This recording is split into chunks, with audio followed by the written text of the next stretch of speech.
It's your boy Mike Langston, the new owner of Bosemans here in Wilmington, North Carolina, man. Make sure you hit subscribe, sit back, and enjoy this.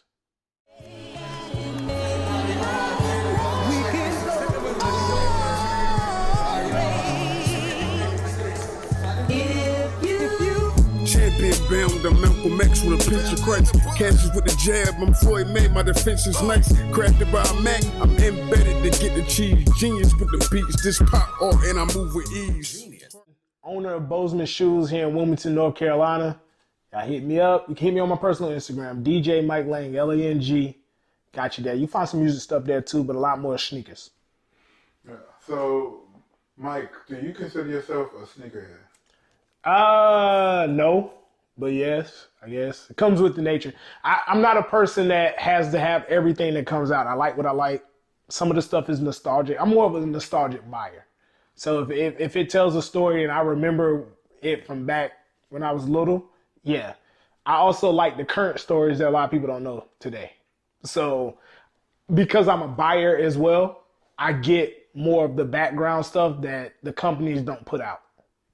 So that's what makes me turn into, I got to have this sneaker before somebody else look at it and go, no, I don't like that color. Well, yeah, but let me tell you why this color is what it is and why, so I'm that person. I went to school for history, so I'm going to give you a little historical fact about it, and then you see if you like the shoe or not. What do you rock? What did you rock today on the red couch? What you got on? Oh, I got my, I don't really like to say it because I'm a State fan, but my UNC the Chicago ones, I might just say Chicago to the Chicago ones because, the old Chicago color back in the day. UNC the Chicago ones, Jordan ones that came out minute back, but keep a good pair of ones in your collection. Okay. So, I'm not going to say this is a debate, but somewhat, do you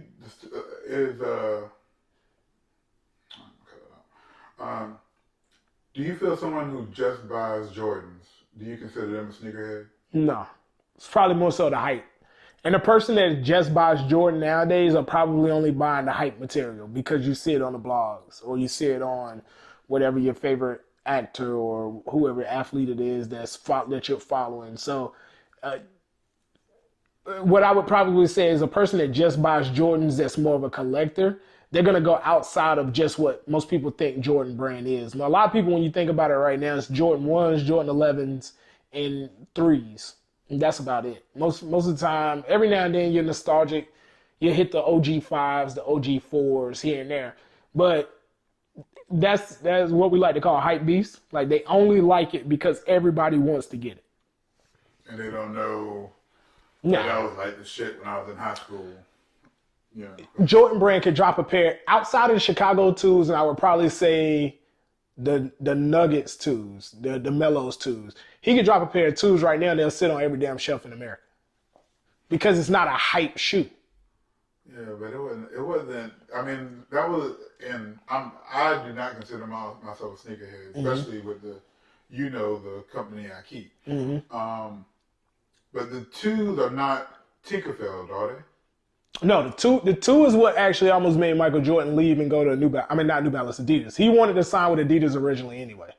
So that 2, he hated it. He hardly wore them, which is why the 1s were kind of into the 2s, and then the 2s were for a little while. Tinker comes in and saves Jordan's relationship with Nike and pretty much jumpstarts Jordan from there on with the 3s. Jordan wanted something exotic. He was like an hour and some odd minutes late to the meeting. He definitely didn't want to wear them at all. Blah, blah, blah. But Tinker came in, had the 3 mocked up, and then it was like, oh, wait, here you go. And we had a full line of apparel to match it too.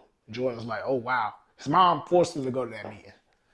His mom forced him to sign with Nike in the first place, though. So, really, why? Like, is there a reason? Do you know? I don't know why. I don't know why Jordan wanted to go with Adidas in the beginning. Did he wear Adidas and Converse? You wore Converse? Yeah, they were Converse in college. And it's crazy because the dude tried to sue him recently. The OG picture of the Jumpman was taken by a student in some fashion at UNC, and he was actually in a Team USA warm-up, but he had on New Balances in that picture. A lot of people don't know that. So if you go look up that old original picture, he has on New Balance basketball shoes. So you talking about like James Worthy back in that, in that day, signed a New Balance back then. This is before your, now you still had Magic in them, but I don't know if Magic and Bird had their New Balance deals during that time frame. Bird and Converse, yeah, but a lot of that stuff was all built off of about the same shoes. So if you go look at an old pair of Pro Models, old pair of the Weapons, an old pair of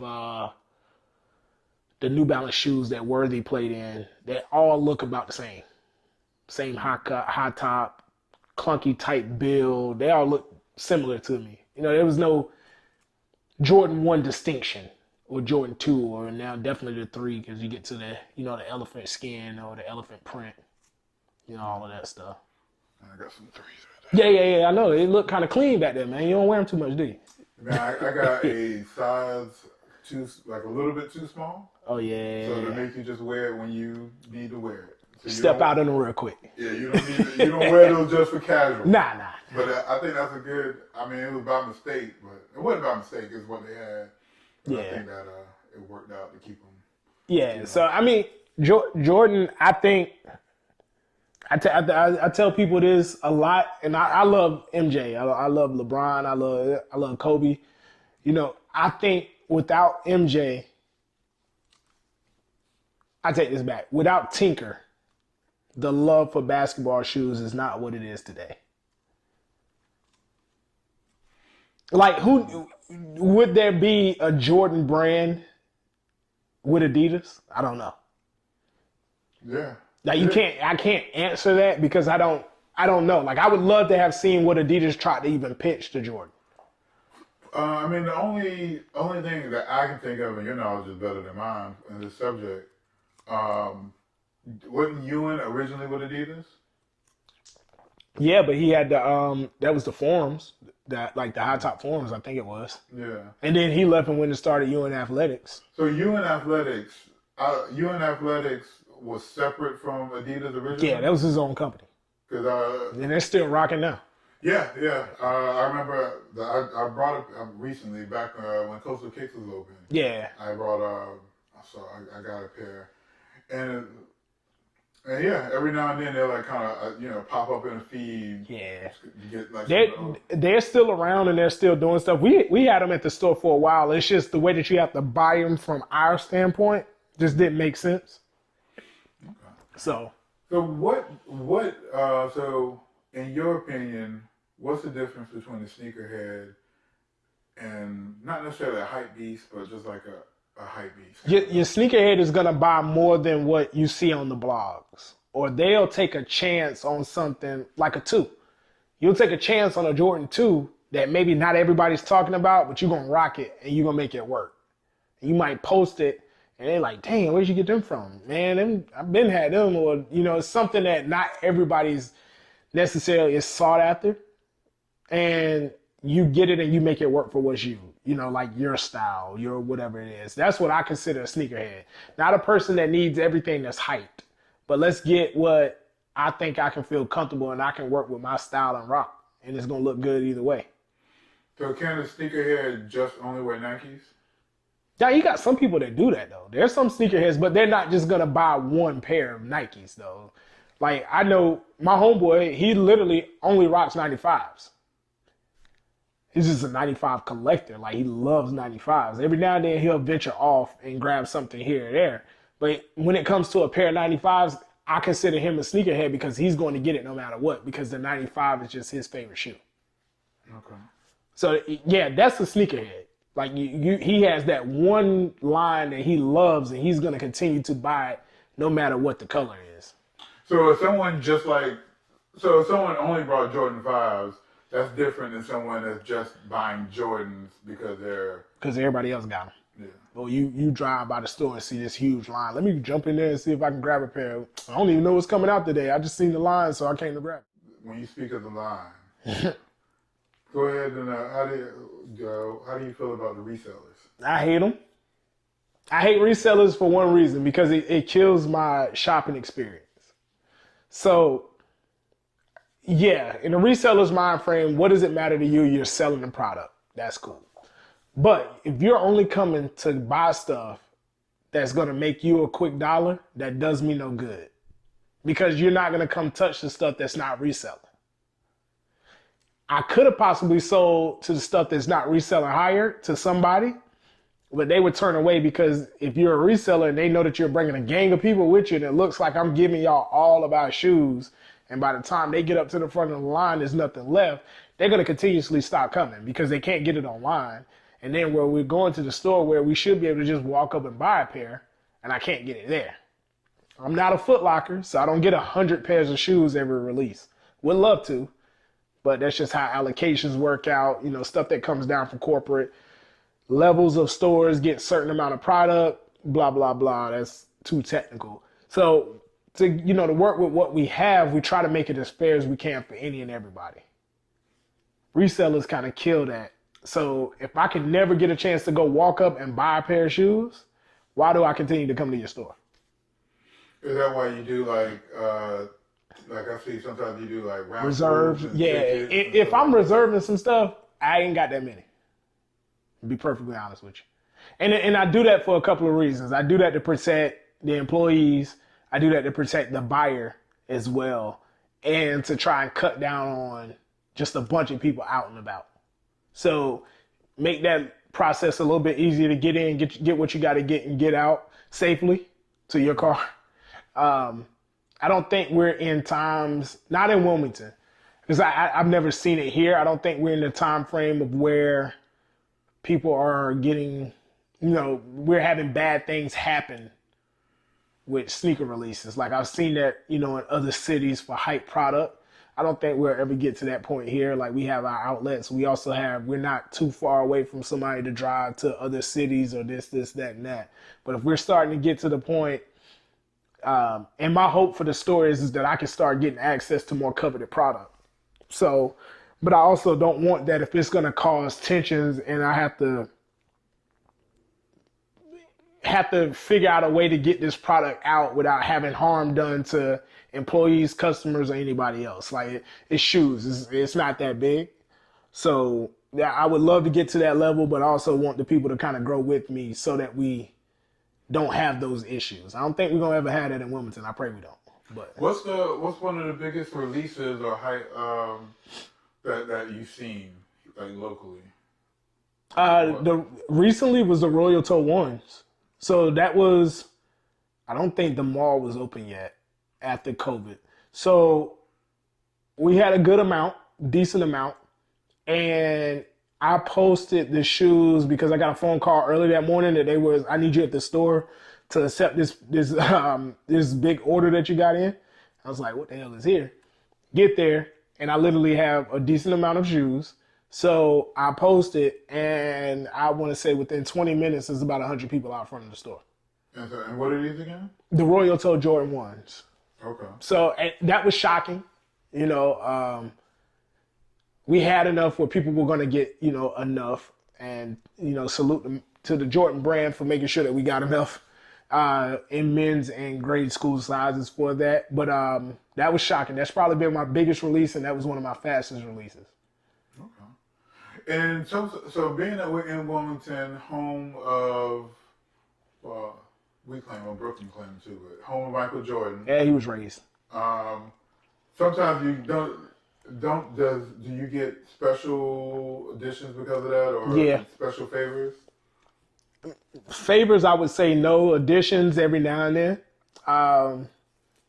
Some things that are in the works. That's all I could probably say now. For future, I think, there's a love-hate relationship here with Jordan. A lot of people hate him because they might not know exactly what it is that he does. A lot of people would like for him to do more. He does a lot, and it's just not publicized. It's funny. Brandon Bigby was just here working on a project that I'm about to get you to help me with after we get done with this. And he said the same thing. Yeah. He was talking to Kashin, and because I think Kashin said something similar. I don't want to misquote him, but nobody's ever going to see the conversation. But Brandon says Jordan does do more than people Yeah, he does a lot more than what people know. realize Yeah. in the area. Yeah, he doesn't do it for recognition. At this point in time, though, like him being who he is, his status, his money level, his just global recognition.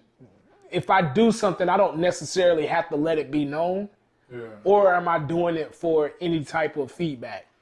Yeah, because man, with charity, man, it's like with charity / the internet. You're damned if you do, damned if you don't. Right, and then now being in a sensitive time where if you're not providing context with everything, damn if you do, damn if you don't. If you don't, it's damn. If you do, you still might be damned by the people that just are in opposition or whatever it is. Yeah. But at least you put a little bit of context to it. And honestly, I think too, if you look at Jordan in a sense, we're talking about a person who globally is known by everybody. Yeah. So if you're coming to him, make sure you come to him with the full product. And that's what I was able to do to pitch some of my stuff that I hopefully, we have some confirmation on some things that could happen. Everything was fully pitched. So when I went to the brand, it was the total package. And it's not, what do you need from me? I'm asking, what can you do? Here it is. Everything was, every T was crossed and every I was dotted. And it is what it is. Now, it's on the brand to make it happen. I still got stuff on my end to make happen, but I think if people go to him with more of that mindset, you get a difference. And it's not necessarily the mindset of, well, I'm from Wilmington, man. What you gonna do for me, man? You grew up here. You owe that to us. He doesn't owe anybody anything. Yeah. He's still a regular person at the end of the day. And he's never a regular person when he's outside of the confinements of his home. He's always that global icon, which is a good status to have. But you can imagine you can't really walk down the street and just be hat down, head down, and we know that Michael Jordan walk wherever he go. Them bad knees. So what's your top 5? And I want to credit a friend of the show, DJ Bowder, to this. But like, what's your sneakers? What's your top 5? Cool Gray 11 is my number 1 shoe. Because I remember before the hype of everything, I was able to walk in the store like 2 or 3 hours after it came out and still be able to get it. I would probably say that's my number 1. I'm a big fan, even though a lot of black people cancel him lately, Virgil. I like the Off-White collection, and I have I got the Prestos. That's the ones you'll see me wear the most. So I like that. That would probably be my second shoe. My third favorite shoe would actually be, I love the Nike Tailwinds. What are those? The old school Tailwinds. The ones that the bottom are made on the waffle iron back in the day. The Tailwind 79s. Love them. That's one of my favorite shoes. I'm still searching for a pair of these that even though they're on my top list. The Sakai Tailwinds, which is basically like a designer version of the Tailwinds. So the regular Tailwinds, because I actually got a couple pairs of those. The Sakai's, I'm still searching for a pair. I just don't want to pay resale for them. And then my fifth pair that I would probably say I like the most, Air Max 1s. I love Air Max 1s. Okay, so pretty much you're a Nike guy. Yeah, I'm Nike and Jordan down. I mean, that's what you'll see the most. I do have outside of it. I do have a couple of pairs of Adidas. I don't even know if I have any more Pumas anymore. I had to look back. I got so many. I just don't. I keep track of what I wear and I rotate out right about now. That's what it is. What about so how do you feel about the Yeezys? I like them. Nike and Adidas. Nike, I love the Adidas version. I see globally, yes, it's gonna stay around. If you don't get new, and I say this about every brand, so I'm not just picking on Yeezy. I can't keep releasing the same color and just adding reflective to it. Or I can't do just the shade off and keep throwing it out there. And I can't do so that everybody can get a pair of this. Like after a while, you're gonna hold yourself out. And Nike did that with the Roshe runs. The Roshe runs was hot. You couldn't really find them at first. Then it's like, dang, we got a $70 shooter or $89 shooter that's bumping. Throw them out. We couldn't get rid of a pair of damn Russian runs at a certain point in time. Then they tried to go to the second version of it, and it just didn't do well. So Yeezy, yes, I think his name is what's selling it right now. That's what I think it really is. The name and the influence. So I think it's more so of a hype thing. Nobody knows that the Boost, I can guarantee you, unless you're a sneaker person, you're not buying it because it feels good because of the Boost material. The very limited, rare Boost material. Yeah, well, shit, it ain't that damn limited now. Not originally it was. I would say originally the Boost material was rare because NASA makes it.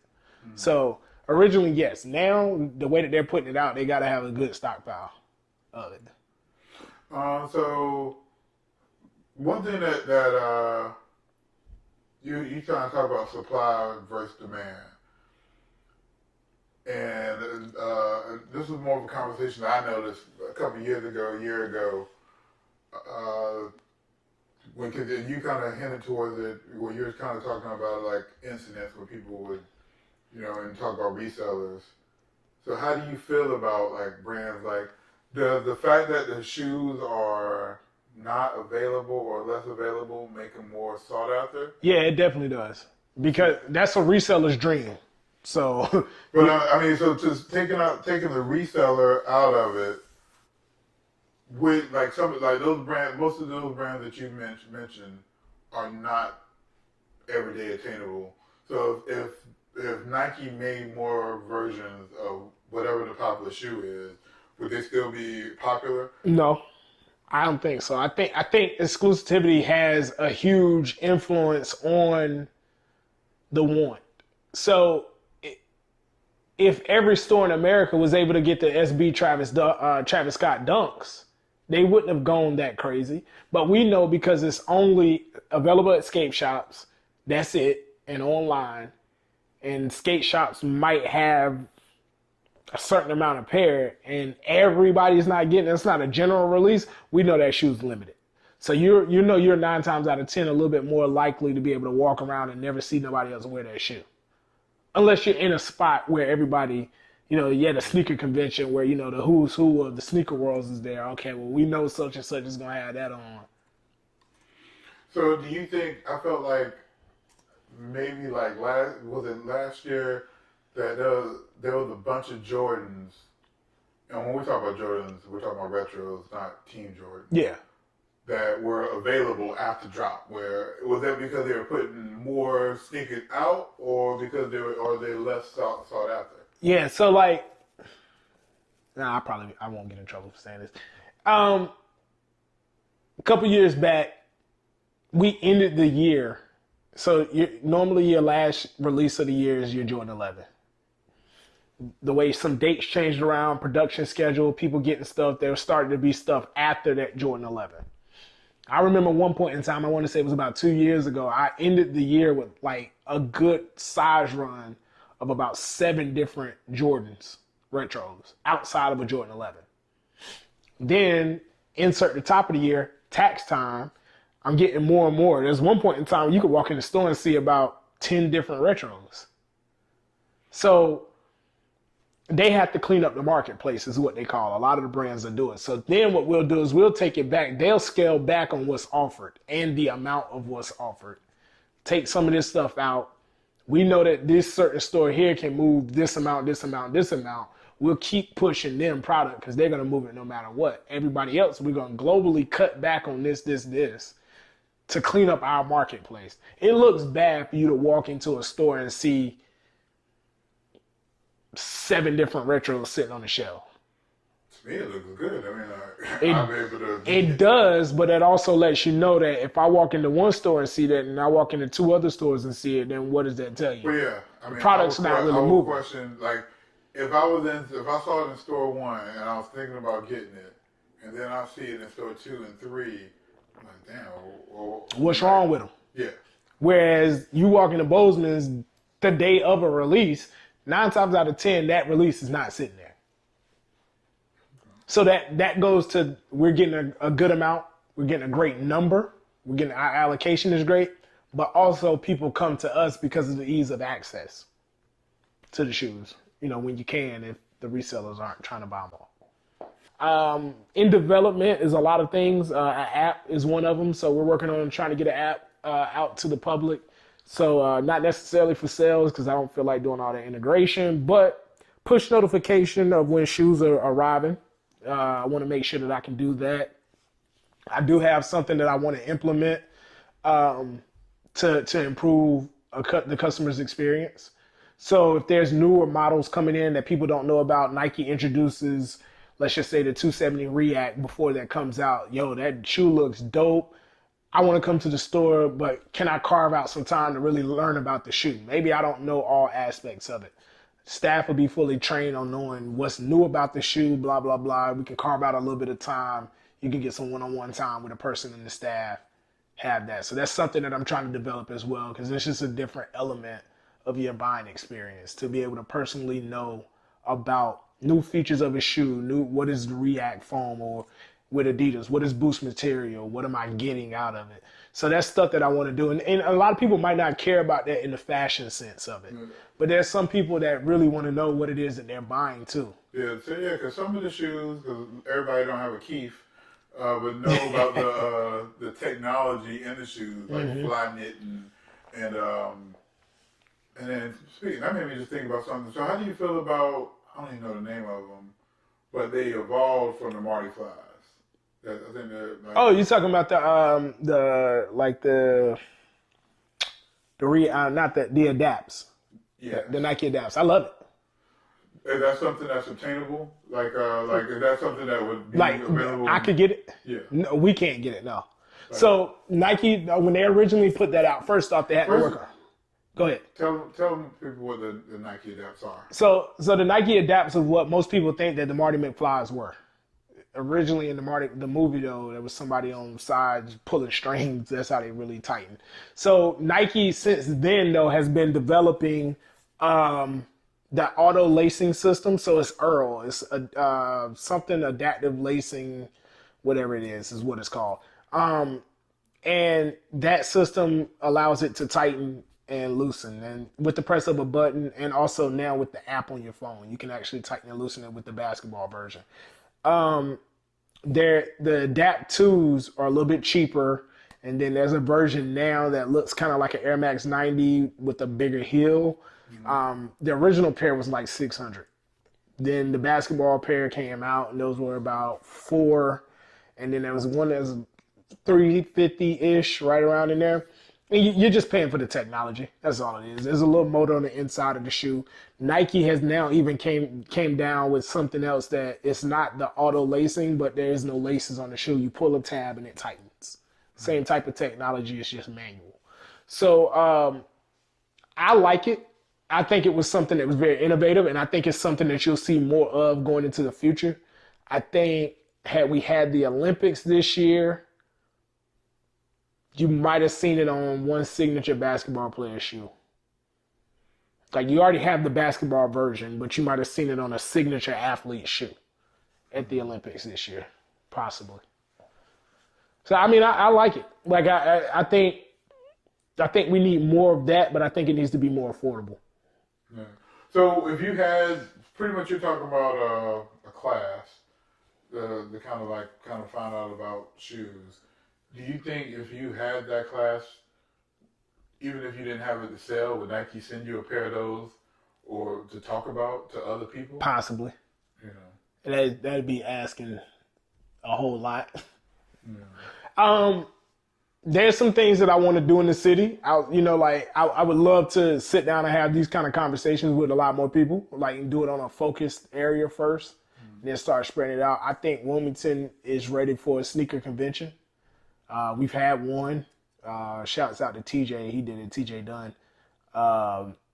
But sneaker, whatever it is, expo that you want to call it, I think we should have one here. The market is huge here. And I think something on a big scale, a huge scale would probably bring more spotlight to the area. So I don't personally want to do it, and it's some reasons why I can't probably head that up. But I would definitely, on behind the scenes, be on the planning committee to help get that rolling Be here. a sponsor. Nah, I couldn't. I couldn't sponsor that. It's reselling is, that's walking the fine line with my account obligations and stuff. So, but I could put you in a direction with some people that could definitely sponsor some of those events. I think it's time for Wilmington. I think it's past time, actually. I'm surprised we don't have a resale shop in Wilmington. Yeah. I know a few people that had probably something on the small scale, but a bigger resale shop here that has a lot of the heat that you can't even get in Wilmington. I'm shocked that we don't have. It costs a lot of money though to keep it up and running. Yeah. You got to have the inventory, and then you got to have the money to go out and get other things, get stuff early, so that release day. Okay, well I know Bosemans sold out, Foot Locker, Foot Action. Hibbits, they all sold out. All right, cool. Well, we know if everybody sold out by 2:00, such and such consignment shop got it. Now you're gonna pay those resale prices, but they got the product. Yeah. We're a group of people that want what we want when we want it. Gotcha. And so you couldn't be a sponsor of a shoe con, sneaker con. Nah, because contractually, because you got people who like sneakers. Yeah. Be Like, able to, contractually with some of the stuff, we have some limits that we can and can't do. Because technically, I can't even really sell shoes off site. Like, meaning, just if I wanted to do a pop-up store one day somewhere in the mall, then I'm taking away from their business right there. It'd be the same thing as them putting a big truck out, like Foot Locker pulling up in front of the store and just doing a pop-up shop in my parking lot. Yeah. And we got some issues. So, yeah, and then there's some other things, is trans-shipping, and there's a lot of little legal things that they just don't like. So, nah, I wouldn't be able to sponsor that, but I would definitely help with the planning stages and put you on to a lot of people that could definitely sponsor. Okay. Yeah. Where can people find you at? Personally, DJ Mike Lang, Lang. Bosemans, www.bosemans.com. Website will be relaunched really soon. New look. Some product being introduced slowly. Working on a flagship t-shirt that hopefully you'll see everybody buy. Trying to make it affordable too. Some masks, since that's going to be the new thing. Everybody got to have masks for who knows. So we got some Bosemans masks on the way. Bosemans on Instagram, you can definitely find us there. And if you go to the website, bosemans.com, everything's linked. We got a YouTube page. We got some other things too. So, yeah, man, I mean, you can always hit me up personally. A lot of the times I'm running and I don't know where I'm really going. A lot of the times in circles. But you can always hit me up and I can try and direct you as best as possible. All right. Well, Mike, thanks for coming to the Red Couch. Thank you for having me, Make sure man. you hit subscribe. Yeah, y'all subscribe, man. Go get a cup. Fill it up. All right.